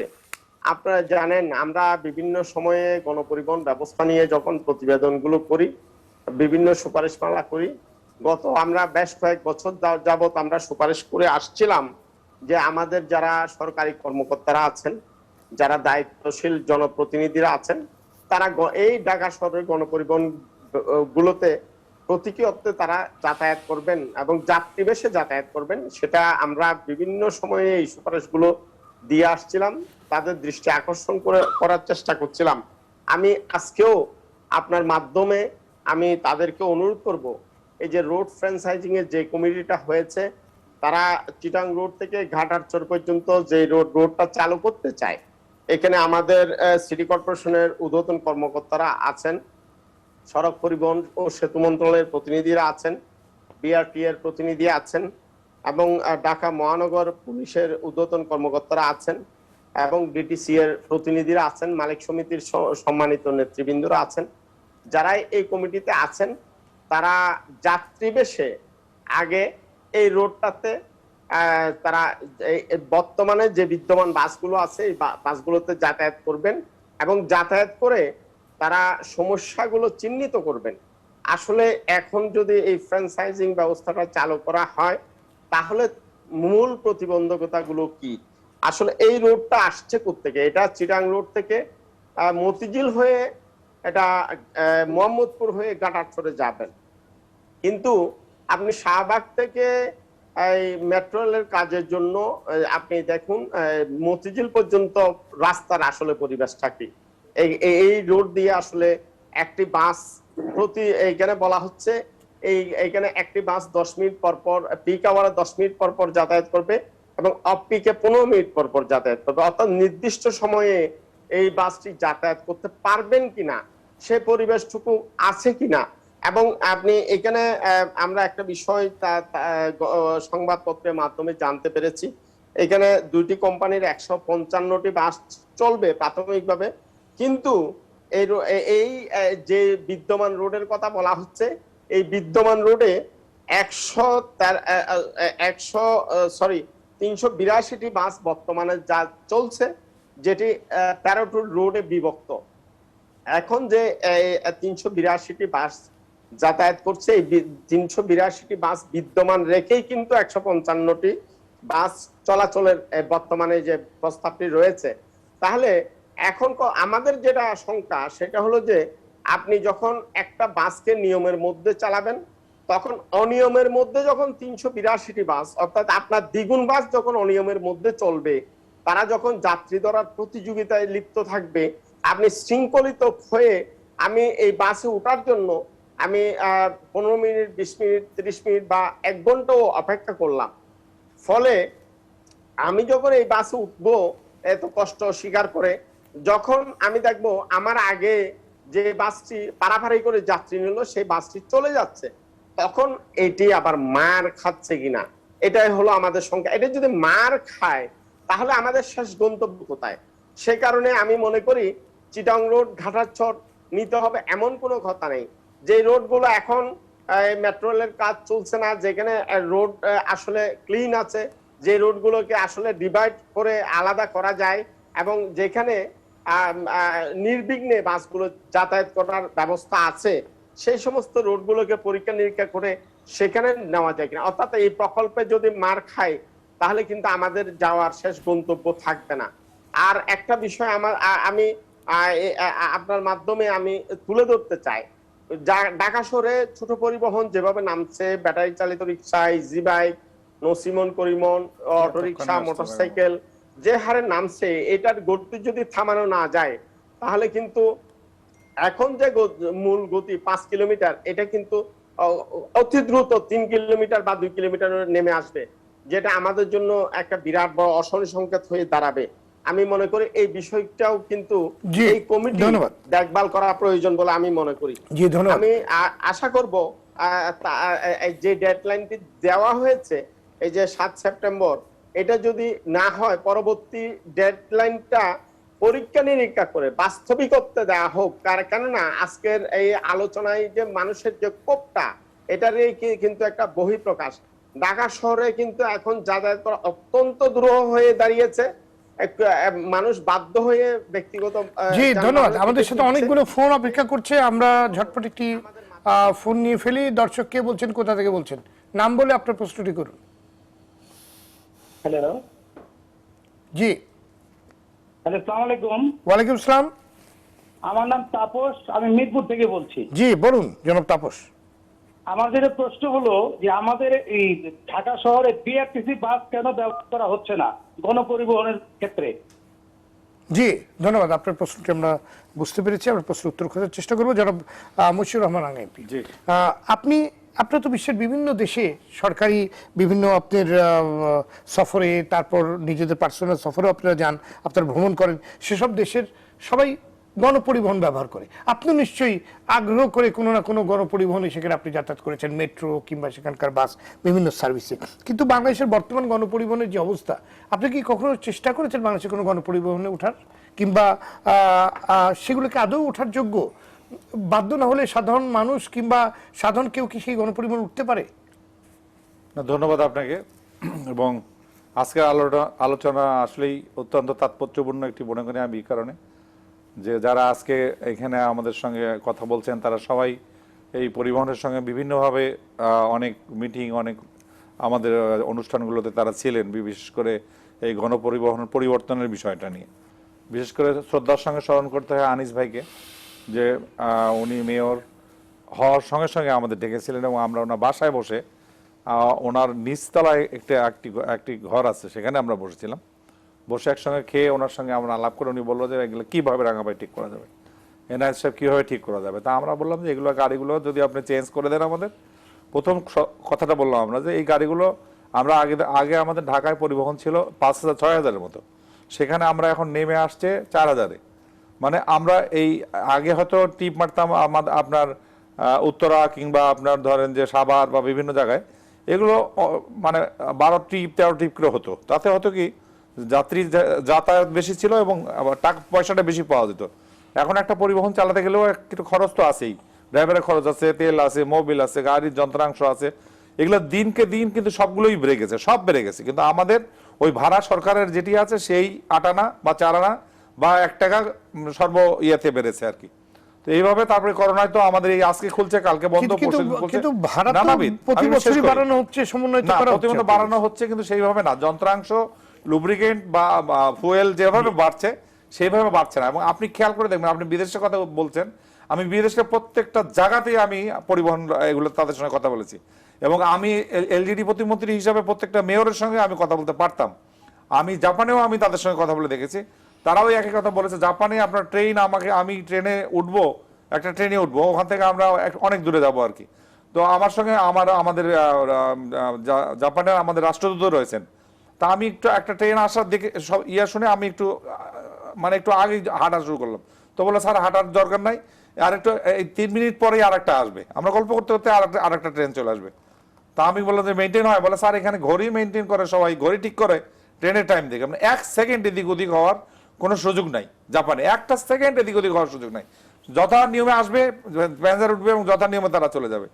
আর প্রত্যেকটা দেশেই একটা সাবসিডি আছে, যে সাবসিডিটা গভর্নমেন্ট হয়তো 2-3টা কোম্পানিকে নিয়ে দিয়ে থাকে, যেটা আমরা আনিস ভাই করতে চেয়েছিল যে 2-3টা কোম্পানির উপরে এই দায়িত্ব দিয়ে 3 কালারের গাড়ি থাকবে, 3 কালারের গাড়ি সব দিকে চলাচল করবে। এবং আমাদের যে গাড়িগুলো রয়েছে, যে গাড়িগুলোর আপনারা দেখছেন যে রং নেই বা এটা রংটা নাই কেন, আমরা করি নাই তা কিন্তু না, রং করা ছিল, আরেকটা গাড়ি ঘষে দিয়েছে, আরেকবার হয়তো অ্যাক্সিডেন্ট হচ্ছে, লাগছে। আমিও দাঁড়িয়ে থেকে আমি দেখেছি যে একটা গাড়ির সঙ্গে আরেকটা গাড়ি লাগলে ড্রাইভার একটা কিছু মনেও করে না, মনে করে যেটা একজনের সঙ্গে আরেকজন হাঁটলে অভ্যস্ত হয়ে গেছে, অভ্যস্ত হয়ে গেছে তারা। জি, এবং ওই রংটা আমি যে করব, বেশিরভাগ বাসেরই কিন্তু কোনো ইন্ডিকেটর লাইট নাই, বাম্পার নাই, কিচ্ছু নাই, মানে ঘষার লাগতে কিংবা এগুলোর অনেক কারণ আছে। এগুলো যদি আমি টেলিভিশনে বলতে চাই তাহলে গেল শুনতেও খারাপ লাগবে, আবার অনেকের কাছে মানে এটা হিতে বিপরীত হবে অনেকের কাছে। তো সুতরাং এগুলোতে আমি গেলাম না। আমরা ওনাকে বলেছিলাম যে গাড়িগুলো আপনি নিয়ে নেন, বলে আমি এগুলো নিয়ে তাহলে সব স্কুলগুলোতে আমরা দিয়ে দিই, এবং স্কুল শিফটের সময় অফিস টাইমটা একসঙ্গে হবে না, এটা আলাদা আলাদা করে দেবো আমরা।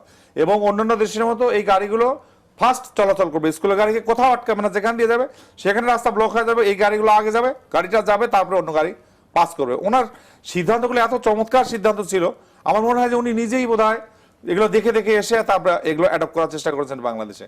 এবং এটাই তো নিয়ম, আপনি না জানলে আপনি শিখতে তো আর কোনো অসুবিধা নেই, আপনি শিখে এসে আমাদেরকে উনি বলছেন ঠিক আছে এগুলো আমাকে দিয়ে দেন, এগুলো আমি আপনাদেরকে 3% 4% আমি আপনাকে লোন দেবো, আমি কোথা থেকে লোনটা নিয়ে আসবে আমি আপনার দেখার দরকার নেই, আমি এই টাকায় আপনাদেরকে এই গাড়িগুলো আপনারা আবার নিয়ে আসবেন এবং আপনারা 3টা কোম্পানির মাধ্যমে এখানে চালাবেন, সবার সঙ্গে আমি কথা বলতে পারবো না, আমি এদের সঙ্গে কথা বলবো। কিন্তু আল্লাহ আমরা বোধহয় আমাদের উপরে সন্তুষ্ট ছিলেন না, এই কারণেই আমরা আশায় ছিলাম যে উত্তরে যদি হয় তাহলে আমরা দক্ষিণেও একটু অসুবিধা, যদিও উত্তরে জায়গা কিছু এখনো আছে, দক্ষিণে কিন্তু আপনি দেখেন আপনার সচিবালয় থেকে আপনার আপনার মানে কি বিমানবন্দর পর্যন্ত আপনি কোথাও স্টপেজ দেওয়ার জায়গা পাবেন না, যে একটা স্টপেজ গাড়ি দাঁড়াবে বা বাস বে করবেন বা আন্ডারগ্রাউন্ড করবেন, কোথাও কোনো সুযোগ নাই, গাড়িটাকে রাস্তার উপরেই দাঁড়াতে হবে এবং পিছনে আরেকটা গাড়ি আসে ওকে যতক্ষণ ধাক্কা দেবে না ও ততক্ষণ পর্যন্ত রাস্তার ও ছাড়বে না, এবং ওকে ক্রস করে যদি কেউ যেতে চায় তাকেও সে যেতে দেবে না।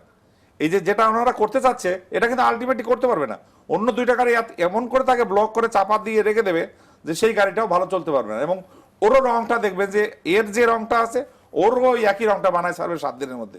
সুতরাং এগুলো আইনগুলোকে শক্ত করতে হবে। আজকে আমি কারো দোষ দিতে চাই না, আমার কাছে ভালো লেগেছে যে সবসময় আমরা পরিবহনের আমি একলাই থাকি, সবাই আমার বিপক্ষে থাকে, কিন্তু আমি আজকে দেখছি যে একবারও মালিক সমিতি শ্রমিক ইউনিয়নকে কেউ গালাগালি করে নাই, কেননা সবাইয়ের ধারণা যে না একটা ভালো জায়গা দিলে একটা টার্মিনাল দিলে, আজকে ট্রাক টার্মিনাল ঢাকাতে নাই, কোথাও নাই, একটিও নাই, কোনো জেলাতে কোনো টার্মিনাল ট্রাক টার্মিনাল নাই, কোনো বাস টার্মিনাল হচ্ছে, ট্রাক টার্মিনাল কোথাও নেই। তো আপনি এখন যদি আমাকে হুইপিং করেন, লাঠি পেটা করেন, গাড়ি ভাঙচুর করেন, আপনি জরিমানা করেন, তারপরে কিন্তু আমার শহরের কোনো উপায় নেই।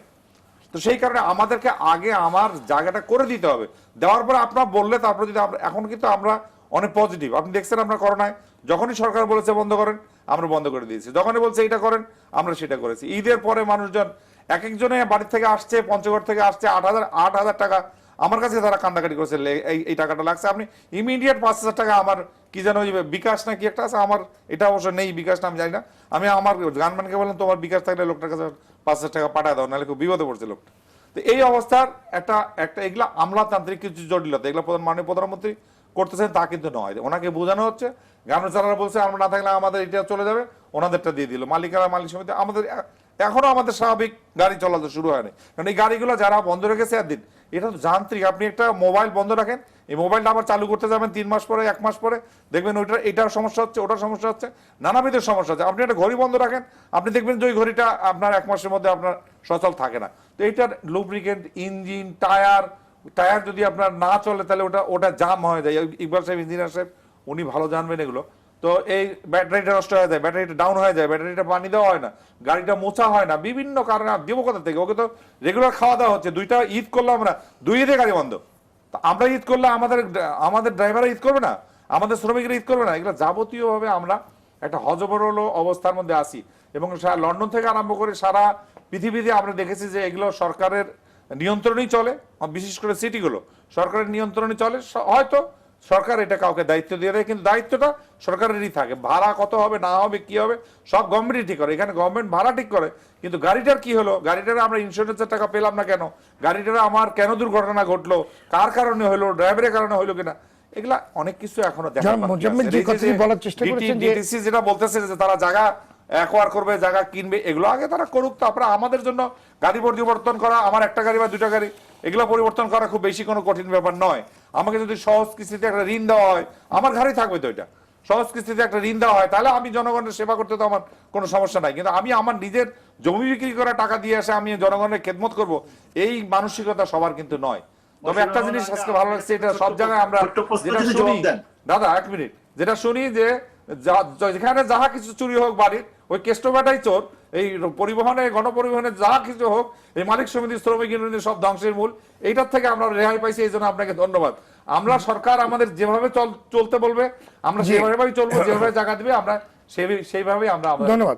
প্রণব শাহ, ছোট্ট প্রশ্ন ছিল মুশিবুর নাহার কাছে, সেটা আগে শুনে নেই। একটা কথা হয়েছিল যে মেয়র মহোদয় বলেছেন যে আপনাদের জন্য 100 কোটি টাকা ঋণের ব্যবস্থা করে দেবেন যাতে Right. আপনারা সহজ শর্তে ঋণ নিয়ে নতুন বাস নামাতে পারেন। এটার কতদূর? আরেকটি হলো এই যে নতুন ফ্র্যাঞ্চাইজি হবে সেখানে 1 টাকা 70 পয়সা পার কিলোমিটার ভাড়া আছে, কিন্তু ওই রুটের জন্য এটি 2 টাকা 20 পয়সা করা হয়েছে। তাতে আপনারা সন্তুষ্ট হয়ে একমত হয়েছিলেন?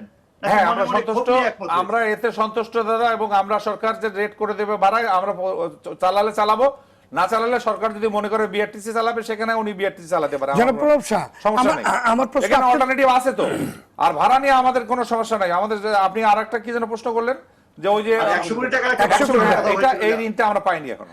জি প্রণব শাহ, আমার প্রশ্ন, এই যে আপনি 100 কোটি টাকা ঋণের কথা বললেন, এত বড় একটি পরিবহন সেক্টরের জন্য 100 কোটি টাকার ঋণ কি যথার্থ বলে আপনি মনে করেন? না, অবশ্যই না, কিন্তু এই ফ্র্যাঞ্চাইজি করার জন্য যে নতুন বাস নামানো হবে সেই জন্য দেওয়ার কথা ছিল এটা, জি। আমি যতদূর জানি আর কি। জি, কিন্তু সেটি তো অবশ্যই না। তারপরে আর সকলের জন্য তো ঋণের ব্যবস্থা করাও যাবে না। তবে এটা ঠিক, যেটা মশিউর রহমান প্রত্যেক রাঙ্গা মালিককে একমত কিন্তু হবেন। 3 লাখ টাকা তখন ভাগে পড়তো।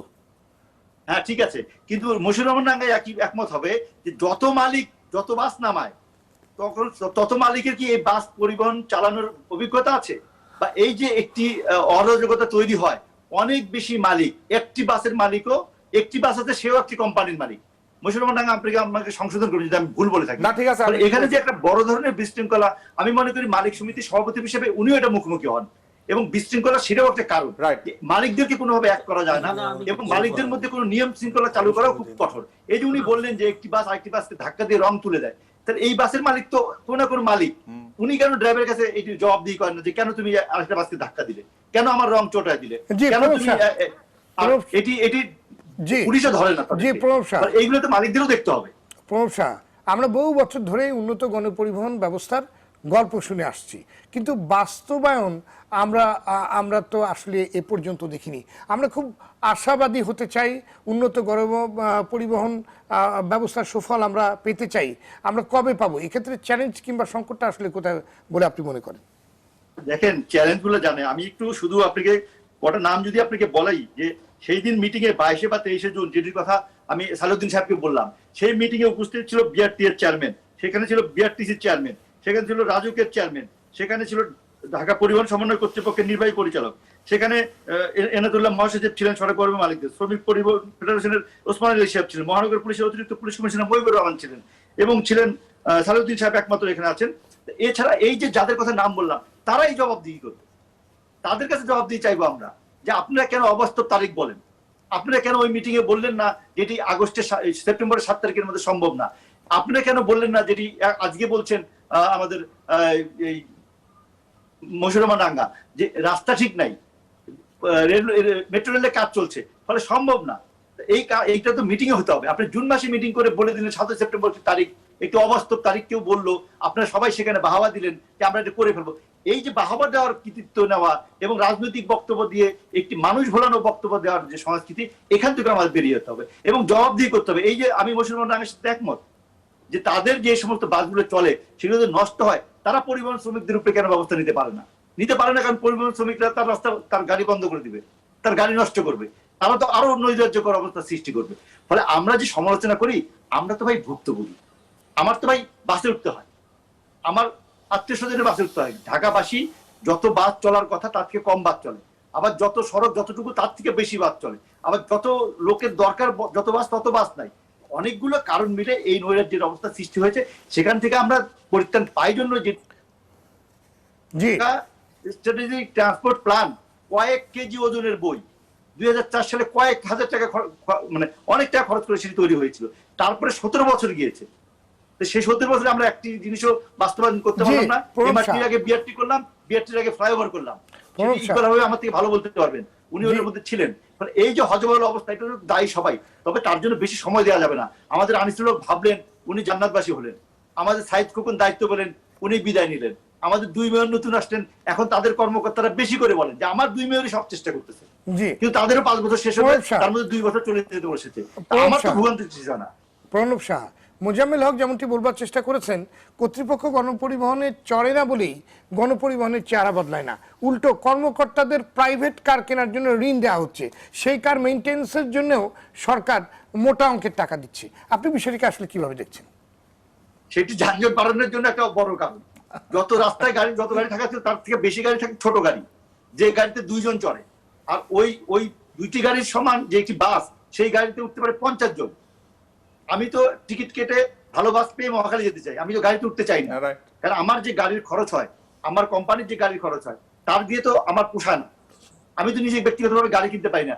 50,000 টাকা করেছে যে ট্যাক্স বাস্তবতা হলো বছরে। ঢাকা শহরে তার মানে অনেক 50,000 পরিবারই 4,000 টাকা দিতে হবে কোনো গাড়ি বাস্তবতা কিনতে। হলো ঢাকা শহরের অনেক পরিবারই তার সন্তানের স্কুলের নিরাপত্তার জন্য, স্কুলে পৌঁছানোর জন্য জমি বিক্রি করেও যে গাড়িটি তার প্রয়োজন নেই, যেটা তার গলার কাটা, তাকে সে কিনতে বাধ্য হয় গণপরিবহন না থাকার কারণে। আর সরকারের ডেপুটি সেক্রেটারি, জয়েন্ট সেক্রেটারি যারা আপনি ঋণ পায়, তারা প্রজেক্টের গাড়িও ব্যবহার করে। জি, তার বাইরে 2টো গাড়ি। সেটা তো আমরা জেনেই আসছি, দেখেই আসছি। ধন্যবাদ আপনাকে। আমাদের হাতে একদম বেশি সময় নেই। স্থপতি ইকবাল হাবিব, একটি শহরের মোট আয়তনের 20 থেকে 25% সড়ক থাকার কথা, ঢাকা শহরে আছে 8%-এর মতো। এই বাস্তবতায় একটি আধুনিক জনবান্ধব গণপরিবহন ব্যবস্থা গড়ে তোলা কতটুকু সম্ভব? ধন্যবাদ। আমি খুব দ্রুতই কয়েকটা পয়েন্ট বলি। প্রথমত হলো, ঢাকা শহরের যতটুকু সড়ক আছে সেটাকে যদি আপনি চোখ বন্ধ করে 3 থেকে 4 গুণ তার ক্যাপাসিটি বাড়াতে চান, তাহলে প্রাইভেট কার নিয়ন্ত্রণ করতে হবে, গণপরিবহন বাড়াতে হবে। যেটা সুবিধা হলো, একই সড়কে যখনই একটা প্রাইভেট কার অনেকগুলো সরিয়ে একটা বাস আসে, তখন 8টা থেকে 12টা গাড়ি এলিমিনেট হয়ে যায়। তার মানে আপনি জাস্ট বদলা বদলি করলেই এই সড়কের সক্ষমতা 3 থেকে 4 গুণ এখনই বাড়াতে পারেন, আরেকটি সড়ক যুক্ত না করে। দ্বিতীয়ত মনে রাখতে হবে, এই যে রুট ফ্র্যাঞ্চাইজ অথবা রুট রেশনালাইজেশন বলছি, এটা আমরা জনগণকে একটু বুঝিয়ে আমি 5-6টা পয়েন্ট বলতে চাই। তার আগে বলি, উত্তরা থেকে মতিঝিলের একটা রুট চালু হয়েছিল, সবাই অনেক বাস টাস নতুন করে কিনলো, সেগুলো সব ধসে পড়লো। কেন? কারণ ওই পথে যদি মিনিমাম 6টা ট্রিপ না বাড়তে পারে, তাহলে এটা পোষায় না। 6টা ট্রিপ বাড়ার জন্য সময় ক্ষেপণটাকে নিয়ন্ত্রণ আনতে হবে। অতএব রুট ফ্র্যাঞ্চাইজ অথবা রুট রেশনালাইজেশন জনগণের জন্য সহজ করে বলি, প্রথমেই এটা একটা অবশ্যই লায়াবল সার্ভিস এগ্রিমেন্ট। সরকার মালিকদেরকে লায়াবল করতে পারে, কারণ মালিকরা একক মালিক আর থাকবেন না, যে 50টা মালিক, কেউ আবার একটা বাসের 10টা মালিক, সব মালিক মিলে এক রুটে একটাই মালিক। অর্থাৎ ওই মালিক সমিতি বা ওই রুটের ওই মালিক সংগঠন, তারা সম্মিলিতভাবে ওই রুটের সমস্ত বাসের মালিক হবেন। ফলে এই যে ঠেলাঠেলি ধাক্কাধাক্কি করে এই যে ছাল ওঠা কুকুরের মতো এই যে গাড়িগুলি তৈরি হয়েছে, তার বদলে এই যে বড় লম্বা লম্বা রুটে মার্সিডিজ বেঞ্জ নামাচ্ছে, এইরকম ভালো ভালো বাস ঢাকা শহরের ভেতরে নামানো সম্ভব হবে। কারণ যৌথ মালিকানায় কম্পিটিশন না থাকাতে সবাই যার যার পেছনে পেছনে নির্দিষ্ট সময় পরপর যাত্রা করবে। দ্বিতীয়ত মনে রাখতে হবে সবাইকেই, এই সার্ভিস চালু করলে অবশ্যই রাস্তায় বাসের লেন প্রায়োরিটাইজেশন করতে হবে। এটা ছাড়া, যেন মোজাম্মেল সাহেব বলছিল, আপনি পুরানো 350 বাস রেখে আপনি এখানে 150 বাস নতুন নামানেন, পরের দিন ওই মালিকরা ফেল করবে, কারণ তার বাসের চেহারা ভচকে যাবে। আপনাকে ওই রুটে প্রাইভেট কারকে নিয়ন্ত্রণ করে বাসের লেন লিখে লিখে লিখে লিখে তাকে প্রায়োরিটাইজ করতে হবে, যাতে সময় মতো 15 মিনিট, মানে 15 মিনিট না হলে 18 মিনিটের মধ্যে অন্তত বাসটা যাত্রী পাবে। এই পুরো কাজটা করার যে অবকাঠামোর পাশাপাশি ম্যানেজমেন্ট, রিসোর্স ম্যানেজমেন্ট করা, সেটা করতে হবে। সেটা না করলে এই 17 কেন আরো 17 বছর পরে এটা হবে না। দ্বিতীয়ত, স্পিড এবং টাইমলি সার্ভিসের জন্য এই ম্যানেজমেন্টের ট্রাফিক ব্যবস্থায় আমূল পরিবর্তন আনতে হবে, সিগন্যালিং ব্যবস্থায় আমূল পরিবর্তন আনতে হবে, বাসের স্টপেজ এবং সেই ফ্যাসিলিটিগুলোর আমূল পরিবর্তন আনতে হবে। সেগুলো শুনেন, নন্দলাল তো এখন একটা করিল ভীষণপণ কবিতা পড়েছি। আপনি কিছু শুরুই না করে যদি 16 বছর ধরে বড় কাজ, অনেক চিন্তা করতে হয়, এত সহজ না। পৃথিবীতে সমস্ত দেশ যদি এটা করতে পারে, এটা তো আপনি নতুন আবিষ্কার করছেন না, নতুন আবিষ্কার করেছি, গবেষণা করি, ভ্যাকসিনটা টেস্ট করব। আপনি কপি করবেন, আপনার এই সিচুয়েশনের সাথে সেটা খাপ খাওয়াবেন। বিশেষজ্ঞর অভাব নাই, প্র্যাকটিক্যাল প্র্যাকটিস গত 16 বছরে করতে পারলাম না, এটি ফান নাকি? জনগণের সাথে প্রতারণা, প্রহসন। এবং এই কারণে আমি বলি, এই পুরো জায়গায় এই কমফোর্ট অ্যারেঞ্জমেন্ট না করলে 17 তারিখে আপনি বলছেন 17 তারিখে নতুন 50টা বাস চলে আসবে, বাসগুলিকে রওনা হয়েছে, শিপিং হয়েছে, এখন কি নামানো হচ্ছে? কিসের বেশি সব কথা বলেন? আর এইসব কথা বলতে বলতে এই যে সিগন্যাল বন্ধ রেখে এই সব প্রহসন করছেন, এর ফলে কি হয় জানেন? এই কথাটা আমি আজকে বলতে চাই, মানুষের প্রবৃত্তি নষ্ট করছেন। এখন যার যেভাবে ইচ্ছা সেইভাবে করে চলার চেষ্টা করে। কেন? কারণ আপনি করোনার মতো একবার বলুন লকডাউন, পরে বলুন আল্লাহর কসম লকডাউন, তারপরে নিজে আবার এটা ভেঙে দেন। এই সিগন্যাল সিস্টেম, চলাচলের সিস্টেম, সমস্ত জায়গায় অনাচার। ফলে হন্ডাওয়ালারা তো কাউকে পাত্তা দেয় না, রিক্সাওয়ালারা এখন এই করোনার সময় ছেড়ে দিয়েছেন, এখন পাগলের মতো চলছে। জনগণের ভোগান্তিটা কেউ দেখলো না। আমি আগের বার বলেছি, আরেকবার বলি, এই পুরো করোনার সময় মানুষ যখন যাতা করলে পেষ্ট, তখন এই আরটিভির কর্মচারীরাও যারা এই জরুরি কার্যক্রমে এসছে, তাদেরকে কিন্তু 200 টাকার বদলে প্রতিদিন 500 টাকা খরচ করতে হয়েছে। অবশ্যই এটা মনে রাখতে হবে, এইভাবে জনগণকে পেষ্ট করার অধিকার কারও নাই। আমি মনে করি এই প্রকল্প, এই পরিকল্পনা এবং এই ম্যানেজমেন্ট শুরু করা হোক, ভুল হবে, ভ্রান্ত হবে, কিন্তু এই সমস্ত পরিবর্তন শুরু করলেই ধীরে ধীরে ধীরে ধীরে হয়ে যাবে। ওই নন্দলালের মতো ঘরের মধ্যে বসে বসে অনেক কবিতা ওড়াতে পারবেন, ঘর থেকে এক পাও বেরোনো হবে না। জি ধন্যবাদ। ডক্টর এস এম সালেউদ্দিন, একই সাথে একই রুটে অন্য বাস রেখে ফ্র্যাঞ্চাইজিং পরিবহন ব্যবস্থা কতটুকু কার্যকর হবে বলে মনে করছেন? এতে করে আসলে কতটুকু লক্ষ্য অর্জিত হবে? যে বিষয়টি ইতিমধ্যে এসছে, আমাদের দুজন আলোচক বলেছেন যে আসলে আগের 350 বাস রেখে আপনি 150টি বাসের পরিকল্পনা করছেন রোড ফ্র্যাঞ্চাইজিংয়ে, সেটা তো আসলে আপনার একেবারেই মানে বাস্তবসম্মত নয়। এতক্ষণ যে কথাগুলা সবাই বলছেন, আমার শ্রদ্ধেয় ভাইরা যে কথাগুলো বলেছেন, আমাদের এই কথাগুলো নিয়ে কিন্তু আমাদের কাজ ছিল। এগুলাকেই বেস করেই কিন্তু আমরা প্রতিটা স্টেপে স্টেপে আগিয়েছি। যেমন আমি আপনাকে একটা উদাহরণ দিই। আপনি নিজে এখন জানলেন, বললেন যে 8% রোড আছে, থাকার কথা ছিল আপনার 25%।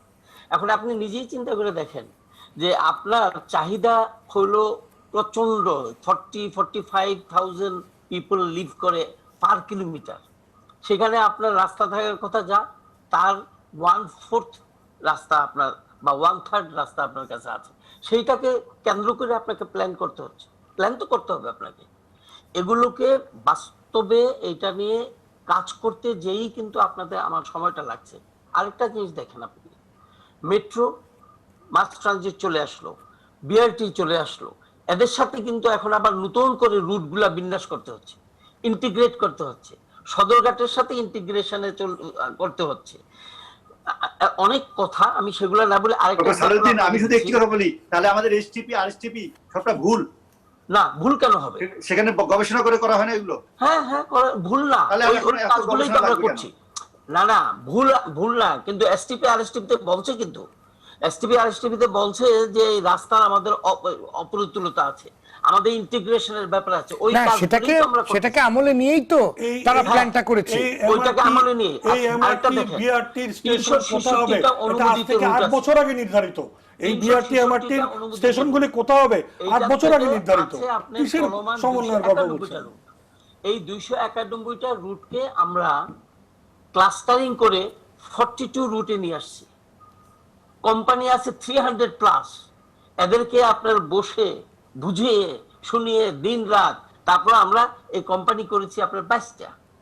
তো এই কাজগুলো করতে কিন্তু একদিন সময় লাগেনি। এবং এতে কিন্তু অনেকে মনে করে যে তাহলে কি রুট কমে গেল? রুট কমেনি। আমি ছোট্ট একটা এক্সাম্পল দিই আপনাকে। গাজীপুর থেকে ঢাকায় রুট আছে আপনার ধরেন প্রায় 31টা, 22টা। আপনার গাড়ি কোম্পানি আছে 31টা। এই রুটগুলা কি শুনবেন? ওই গাজীপুর চৌরাস্তা থেকে 5টা, চৌরাস্তা থেকে 1 কিলোমিটার সামনে এসে আবার নতুন আরেকটা কোম্পানি দিচ্ছে 7টা। সেই বিশৃঙ্খলাগুলো তো আছে বলেই তো আমরা আপনার আধুনিক রোড ফ্র্যাঞ্চাইজিং এর কথা বলছি। সেগুলো তো আমরা জানি যে যার মতো ইচ্ছা আপনার এসব বানিয়ে রেখেছে। আমি বলি আপনাকে, আপনারা একেবারে নির্বিঘ্নে আপনারা দোয়া করেন, আপনারা আমাদেরকে সমর্থন দেন, আমরা এই কাজটা করবই এবং সময় লাগবে। এটা এমন না ওই তালিবালি করে শুনেন, ওই তালিবালি করার কাজ অ্যাটলিস্ট আমরা করতে চাই না। মেয়র মহোদয় তো সেরকমের একটা ইন্টেনশন, ওনারা কিন্তু সেটা কবে নাগাদ মানে আপনি যেভাবে বললেন যে আপনার একটা ডেট বলে দিলেন 7ই সেপ্টেম্বর, সেরকম ভাবে আপনারা কি আবার কোনো ডেট বলবেন, নাকি একেবারে মিনিংফুল কোনো একটি ডেট আপনারা বলবেন যে আমরা পরিকল্পনা করেছি যে এই সময়ের মধ্যে আমরা এটা শুরু করব? শোনেন, আমরা যখনই মিনিংফুল ডেটের দিকে যাই, প্রশ্ন আসে যে 12 থেকে 20% সুদে আপনার গাড়ি আনে এখন মালিকরা। সেইটাকে আমরা নিয়ে আসছি 5% সুদে। এটা কি আনা এত সোজা ছিল? এটা কি এমন যে আমরা যাই বলছি আর একেবারে সরকার আমাদেরকে দিয়ে দিয়েছে? 100 কোটি টাকা, এটা কি এমনি সোজা ছিল যে দিয়ে সরকারকে বুঝাতে হয়েছে যে why we need this, why we want ইট? এবং অ্যাকচুয়ালি মালিকদেরকে নিয়েই আমরা এই প্ল্যানটা আগিয়ে নিয়ে যাচ্ছি। আমি আপনাদেরকে বলি যে এই যে ডেটগুলা দিচ্ছে, দিস আর প্রেশার, এবং আমরা সেই ডেটে কাজ করার চেষ্টা করতেছি। যেমন যেমন ধরেন 7 তারিখে বলছে যদি এই সিরিয়াস প্যান্ডেমিক না থাকতো, বা সিরিয়াস আপনার যদি এই ধরনের এই লকডাউন না থাকতো, তাহলে এতদিনে এই রুটটাতে অ্যাটলিস্ট আপনার এই স্টেশনগুলো হয়ে যেত, আর ওইখানে মাটি ভরে ফেলতে পারতাম। এটা তো কি বলবো, এখন কি 7ই জানুয়ারি হবে ইল্লা। নাকি 7 মাস সময় দেবো? আপনি যদি সেইভাবে আপনি তাইলে এক সময় বসেন, আমরা এক সময় বসে এইভাবেও আমি 7 মাস বলতে পারবো না আপনাকে, 7 মাস মানে বলতে পারবো আসলে না। আমরা বুঝতে পেরেছি কারণ শোনেন, যদি আমাকে ডিপোর জন্য এখন তো আমাকে সিটি সার্ভিসের আপনার ইন্টার ডিস্ট্রিক্টের ডিপোগুলোকে সরাই নিতে হচ্ছে। তা আমি এত সহজ যে আমি কালকে বললাম পরশু আমি ইন্টার ডিস্ট্রিক্টে সহজ নিয়ে দেবো, কিন্তু নিতে হবে। আবার সিটি সার্ভিসের ইগুলাকে প্রো সিটি সার্ভিস করতে হবে। আপনি জানেন কতগুলো আমাদের করতে হবে, ইন্টারচেঞ্জ করতে হবে। জি জি, আমরা বুঝতে পেরেছি। মানে মানে মানে যে জিনিসটা আপনি যতই বলছেন আমরা দুঃখের সঙ্গে আমি শেষ করে দেই। তাহলে আশিকুর রহমান, আপনার কাছে অনুরোধ, আমার প্রস্তাবটা প্রত্যাখ্যান করলাম, আপনি কাউন্টডাউন শুরু করেন না। জি আপনি ধন্যবাদ। মানা করবেন না। যে আমারও সেটাই ধারণা, আমরা আসলে সেটা কবে নাগাদ করতে পারবো আমরা আসলে আশাবাদী হতে পারছি না। জনাব মোজাম্মেল হক, ভিন্ন ভিন্ন কোম্পানির বাস চলার কারণে সবকিছুর পরেও প্রতিযোগিতা থেকে যাবে বলে মনে করছেন অনেক বিশেষজ্ঞ। এটাকে আপনি কিভাবে দেখছেন? করণীয় বাকি খুব সংক্ষেপে বলবেন, আমাদের আলোচনা একদম শেষ পর্যায়ে।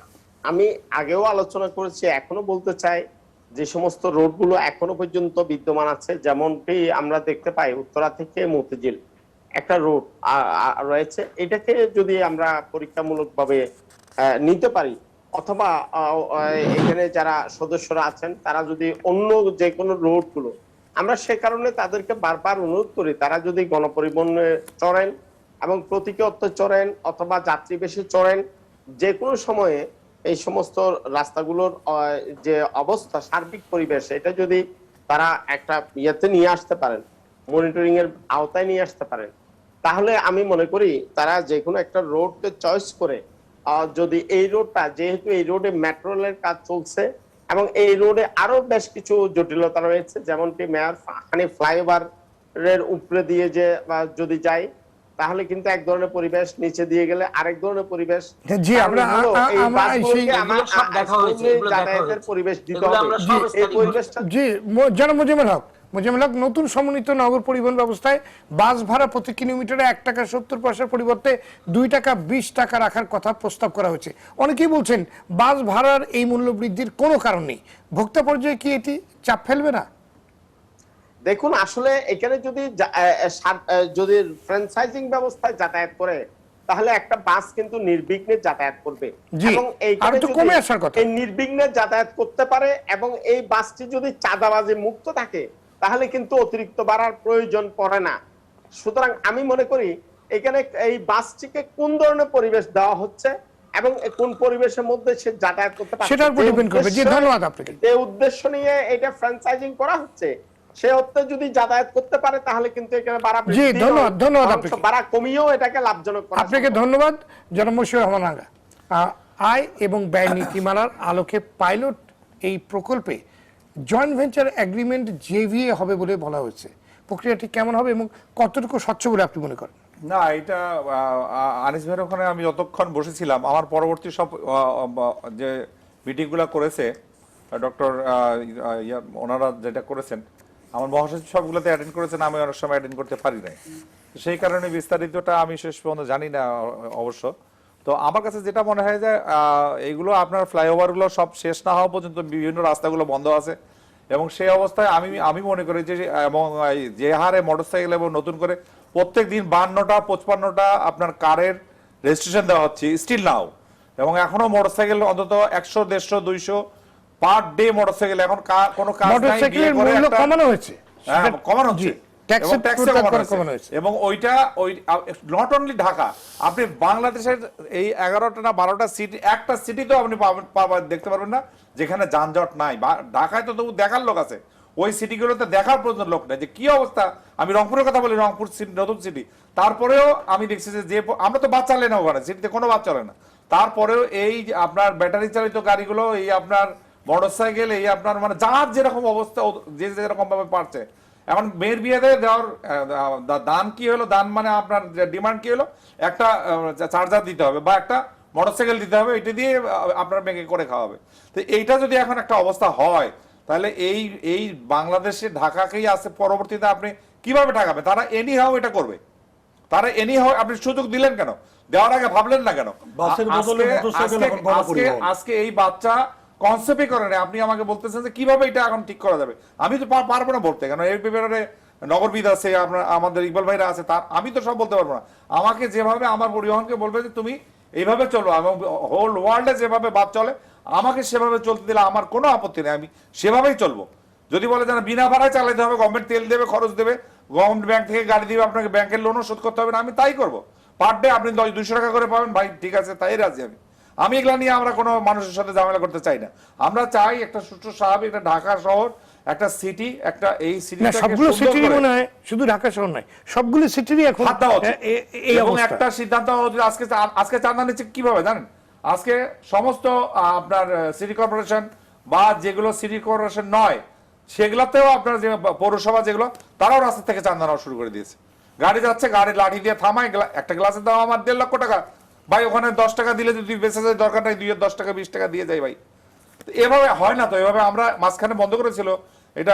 আমি শোনা যাচ্ছে যাত্রাবাড়ি এবং বিভিন্ন জায়গায় আবার আপনাদের, হ্যাঁ আমরা নিজেরা গেছিলাম যে ভাই এটা প্লিজ আমরাও চাঁদা নিব না, আমরাও চাঁদা নিব না টার্মিনাল ছাড়া, আপনি টোটালি বন্ধ করে দেন। উনি টোটালি বন্ধ করে দিয়েছিল আইজিপি সাহেব, এবং এখন পর্যন্ত বন্ধই ছিল, শুরু হলো আবার শুরু করে দিয়েছে, এবং ওইটা ওনার লোকজনই বেশি সব জায়গায় করতেছে, ওনার লোকজন। মানে আমি এত খোলামেলা সবকিছু বলতে চাই না, আমি সংসদ সদস্য ভাই, একটু কথা বলার হিসাব রাখতে হবে। এখন কারা করতেছে আপনারা খোঁজ দেন, রাস্তায় আপনারা নিজেরাই দেখতে পারবেন। আপনার আপনার এখানে আনতেছে তো, এই বাজারে আসতেছে, আপনি দেখেন তার আগে কি হচ্ছে কোথায়। না আপনি তো জনপ্রতিনিধি, সংসদ সদস্য, আপনি যদি পরিষ্কার করে বলতে না পারেন তাহলে পরে সাধারণ জনগণ কিভাবে বলবে? আপনার তো বলা উচিত। আমাদেরকে তো আমি কাছের ঘরে ব্যবসা করি ভাই, আমার ব্যবসাটা তো কাছের ঘরের, আমি তো আমার একটা ইটের ঘরের ব্যবসা করি না। আমার ডিল দিলে, একটা গ্লাস ভেঙে দিলে আমার 1.5 লক্ষ টাকা যায়। আপনি না ভাঙবেন, আপনার আর একজন স্টাফ আছে, তাকে বলে দেবেন যে এই পাথরটা দিলাম, খালি একটা ডিল দিয়ে আসবি। তো কারোর সাথেই ঝগড়া করতে চাই না আমরা গন্ডগোল করে বিজনেস করতে পারবো না তো ভাই। এখন ডিটিসি যে সিদ্ধান্ত নিয়ে করবে, গভর্নমেন্ট যে সিদ্ধান্ত দেবে, আমরা সব সিদ্ধান্ত মেনে। ধন্যবাদ আপনাদের সবাইকে আজকে আলোচনায় যোগ দেওয়ার জন্য। দর্শক, নগরবাসীর অন্যতম প্রধান ভোগান্তির কারণ হয়ে দাঁড়িয়েছে গণপরিবহন ব্যবস্থা। এই ভোগান্তি থেকে মুক্তির বহু আশ্বাস বহুবার নগর কর্তৃপক্ষরা জানিয়েছেন, শুনিয়েছেন নগরবাসীকে, কিন্তু ভোগান্তি তো দূর হয়নি, উল্টো নানা কারণে অবস্থার অধপতন হয়েছে। বিশেষজ্ঞরা যেমনটি বলছেন, একটি আধুনিক গণপরিবহন ব্যবস্থা গড়ে তুলতে হলে বাস রুট ফ্র্যাঞ্চাইজিং এর দ্রুত বাস্তবায়ন করতে হবে। এই ব্যাপারে শক্ত রাজনৈতিক প্রতিশ্রুতি থাকতে হবে এবং সেই প্রতিশ্রুতির বাস্তবায়ন করতে হবে। বাস মালিক, শ্রমিক সহ সব পর্যায়ের স্টেক হোল্ডারদের আস্থায়নের সমন্বিত উদ্যোগ নিতে হবে। নগরীর প্রধান সড়কে রিক্সা, ভ্যানের মতো অযান্ত্রিক যানবাহন চলাচল কঠোরভাবে বন্ধ করতে হবে। যে কোনো বড় প্রকল্পে জনভোগান্তি এড়ানোর কৌশল বের করতে হবে। দর্শক, আজ এ পর্যন্তই। সবাই ভালো থাকুন, সুস্থ থাকুন, স্বাস্থ্যবিধি মেনে চলুন, মাস্ক ব্যবহার করুন। সঙ্গে থাকার জন্য ধন্যবাদ। For more updates, subscribe, press the bell icon on YouTube app and never miss another update.